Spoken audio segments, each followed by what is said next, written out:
Мини вештачка карпа за анимирање на најмладите, кој што се дел од велосипедско-пешачката патека, денес беше донирана од приватна компанија во соработка со општина Штип, кои имаа можност да соработуваат во изминатиот период. Градоначалникот Иван Јорданов за медиумите истакна дека ваквата донација е во вредност повеќе од 1 милион денари и истата представуваше големо задоволство за да се соработува со представниците. Навистина ми е задоволство што денес имавме можност со представници од Auto Македонија да ја примеме донацијата во форма на содржина која што е создадена, поставена на велосипедско-пешачката патека покрај река Брегалница. Станува збор за една мини вештачка карпа која што ќе ги анимира пред се најмладите кои што се дел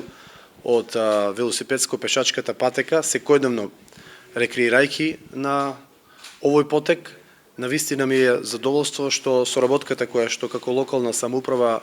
ја имавме ја имаме со Auto Македонија еве вроди со плод за оваа донација која што е во вредност нешто повеќе од 1 милион денари. Јорданов посочи дека нема да застанат соработките со компаниите, а во иднина ќе се соработува и со други, кои што се општествено одговорни ќе донираат за јавниот интерес и создавање дополнителни содржини за градот Подисарот. Се надевам дека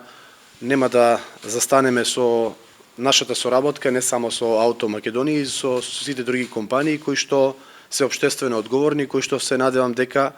ќе донираат за јавен интерес и за создавање на дополнителни содржини во нашиот град во интерес на граѓаните. Со ваквата донација ќе се овозможи поголема забава за дечињата, но и поголема дружба, имајќи во предвид дека истата ќе биде достапна за нив на патеката во